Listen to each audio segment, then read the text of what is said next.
नमस्कार, आपण पाहत आहात बहुजन हिताय न्यूज, जनसामान्यांचा बुलंद आवाज।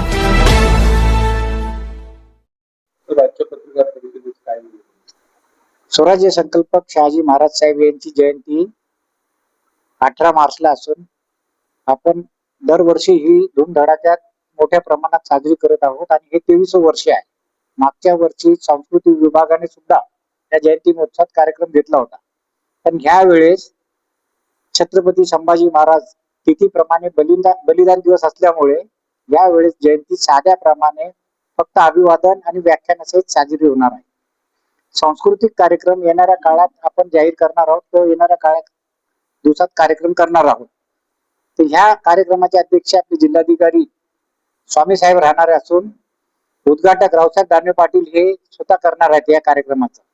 आणि नागपूर घराण्याचे मुदोजीराजे भोसले, सिंदखेड राजाचे शिवाजीराजे भोसले आणि आपल्या जिल्ह्याचे सर्व लोकप्रतिनिधी, दोन्ही मंत्री आणि सर्व आमदार खासदार यांना आपण निमंत्रण दिलेलं आहे। अपेक्षा आहे की ते जयंती कार्यक्रमाला उपस्थित राहतील आणि विशेष करून पालकमंत्री महोदय जे आहेत ते पदसिद्ध अध्यक्ष असल्यामुळे आपण ते ह्या कार्यक्रमाला उपस्थित राहतील अशी आम्ही आशा ठेवून आहोत।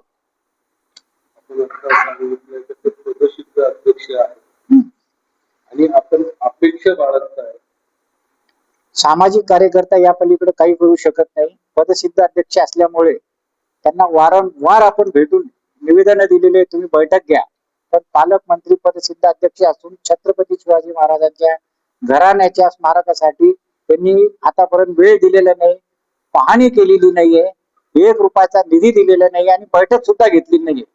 करिता समितीचे सदस्य या नात्याने आम्ही आता 18 मार्च नंतर पालकमंत्री पदसिद्ध असल्यामुळे त्यांच्या विरोधात आंदोलन करणार आहोत, कारण ते सामाजिक न्याय मंत्री पण आहे। ते सामाजिक न्याय आम्हाला देऊ शकत नाही। शिवाजी महाराजांच्या पूर्वजांच्या स्मारकासाठी ते वेळ देऊ शकत नाही। स्थानिक आमदारांनी 13.5 कोटी रुपयाचा निधी दिला, ते पाहण्यास सुद्धा त्यांना वेळ नाहीये आणि ते एवढे मोठे झालेले त्यांनाच काही समजत नाही पालकमंत्री आहे का नाही आहे, अशातला एक संभ्रम निर्माण झालेला आहे। म्हणून शिवभक्त म्हणून आम्ही नाराजी आहोत आणि विशेष करून मराठा असल्यामुळं त्यांच्यावर तर ह्या कार्यामुळे आम्ही अत्यंत नाराज आहोत। पालकमंत्री झाल्यापासून शेतकऱ्यांनी किती वेळेस इथे भेट दिली?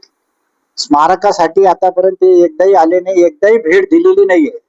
आणि विशेष आमचं दुर्दैव असं आहे की हे पालकमंत्री होण्याच्या पूर्वी, ज्यावेळेस मंत्रिमंडळ डिक्लेअर झालं ते होण्यापूर्वी आम्ही यांना भेटलो की आपण पालकमंत्री झाल्या तर आम्हाला वेळ तुम्ही दिला तर या स्मारकाला गती घेईल, पण आज दुर्दैवाने म्हणावं लागतंय की त्यांनी आम्हाला आता पण वेळ दिला नाही आणि त्यांच्यामुळे छत्रपती शिवाजी महाराजांच्या पूर्वजांचं जे काम आहे स्मारकाचं ते रखडलेलं आहे।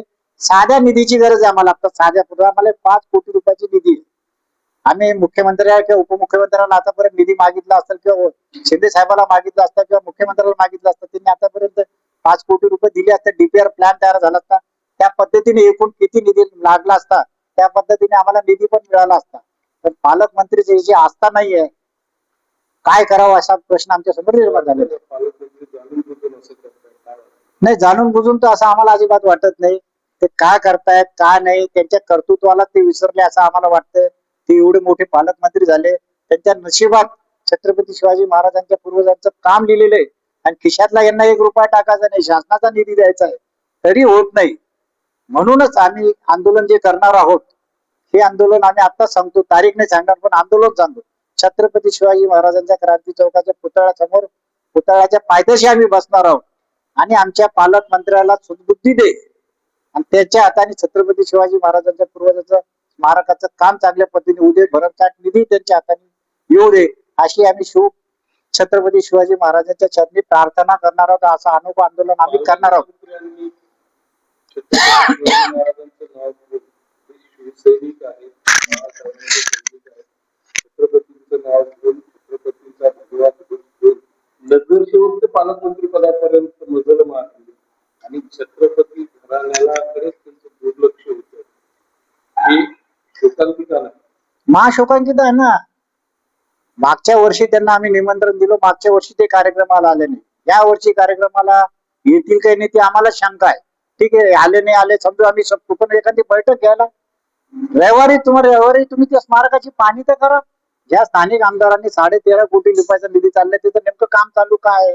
आमच्या दृष्टीने आम्ही त्या सल्लागार समितीचे मेंबर असल्यामुळं स्मारकाचं काम जे उत्खनन झालेलं आहे त्याचं नियमाप्रमाणे काम चालू नाहीये, तरी ते वेळ द्यायला तयार नाहीये. तर आम्हाला आंदोलनाशिवाय काही मार्ग नाही आणि ते आम्ही आंदोलन करणार म्हणजे करणार.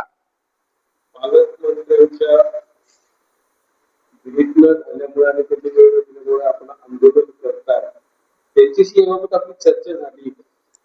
असं भेटून आता कधी भेटलो, निवेदन दिले, चर्चा केली तर ते होच म्हणतात ना, नाही थोडी म्हणतात. मी कार्यक्रमाला येण्याचा प्रयत्न करतोय, आम्ही आशा ठेवतो.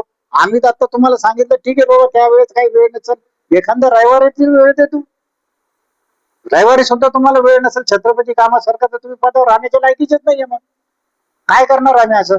हे आंदोलन जे छावा मराठा संघटनेने त्यागातून आणि आंदोलनातून अनेक केसेस स्वतःवर घेऊन हे स्मारक उभं केलेलं आहे. म्हणून यांच्या विरोधात आंदोलन आम्हाला काही साधी गोष्ट, काही एकदम साधी गोष्ट समजून आम्ही आंदोलन करू. गदीच्या बाबतीत जर विचार केला, स्मारकाचा जो परिसर आहे तो जर सोडला तर मोठे काही जागेवर जे अतिक्रमण झाले गेले, मोठे घराण्याचे जे समाज आहे तेही अतिक्रमण केले जात आहे. काही ठिकाणी संस्थांचं अतिक्रमण झालेलं आहे. याबाबत काय? नाही, संस्थांच्या बाबतीत तर झालेलंच आहे. म्हणजे आता हे जे घृष्णेश्वर मंदिर आहे, लोकांना, शिवभक्तांना आणि काही नागरिकांना माहित नाहीये. घृष्णेश्वर मंदिर आणि छत्रपती शिवाजी महाराजांच्या समाध्या हा परिसर 13 एकर काही गुंठे येतो. मी आज नाव सांगणार नाही, पण तरी मी सांगतोय, महाराज आणि बाबा यांनी स्वतःच्या नावावर करून घेतलेलं आहे. त्यासाठी आम्ही न्यायालयीन लढाई लढायचं ठरवलेलं आहे. त्याप्रमाणे आमची कृती झालेली आहे. मी आणि आमचे राजेंद्र दाते पाटील आम्ही कोर्टात गेलेलो आहे. 1 एप्रिल ती तारीख आहे.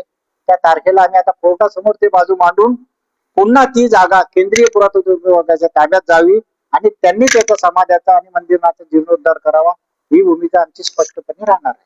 स्वराज्य संकल्पात शहाजी राजांच्या जमिनीवरच जर अतिक्रमण होत असेल, बाकीच्यांचं काय? आता हे करणाऱ्यांना त्यांची मानसिकता तपासावं लागेल. त्यांचे चेहरे जे समोर समाजासमोर दिसतात ते तसे नाहीये. हे कोर्टाच्या ज्यावेळेस डिस्कशन होईल, तारखा होईल, त्यावेळेस लोकांसमोर, शिवभक्तांसमोर हे सगळे चेहरे उघडे पडले, आम्ही उघडे पाडल्याशिवाय राहणार नाही. आपण पालकमंत्र्यांच्या विरोधात आंदोलनाचे हात देत आहे. आंदोलनाचं स्वरूप काय असतं? स्वरूप आता आम्ही त्याच्या आंदोलन पुन्हा त्याच्या विरोधात करणार म्हणजे त्याच्या विरोधात मला म्हणावं लागू राहिलं नाव ना कर. आम्ही छत्रपतीच्या पायथ्याशी पायाजवळ करून यांना सद्बुद्धी दे आणि छत्रपती शिवाजी महाराजांच्या पूर्वजांच्या स्मारकात यांचं काहीतरी योगदान दे, काही 1000 कोटी रुपयाचा निधी दे, अशातल्या प्रकारचं हे अनोखं आंदोलन आमचं राहणार. सर्व समाजाला काय आव्हान? सर्व समाजाला आम्ही आव्हान करू की त्या आंदोलनात यावं जास्तीत जास्त लोकांनी. त्या नाही तर काही लोकांनी पालकमंत्र्यांना काही चर्चा कोणी केली आणि त्याला सद्बुद्धी मिळाली, ती बैठक घेतील. त्या बैठकीत आमचे अनेक मार्ग निघून जातील. त्या बैठकीत स्मारकाचाही मार्ग निघेल, निधीचा मार्ग निघेल. आम्हाला आशा आहे, कारण आम्हाला माहिती पालकमंत्र्याचे अधिकार काय. तर त्यांना त्यांचे अधिकार माहित नसेल तर आम्ही काय करू शकतो.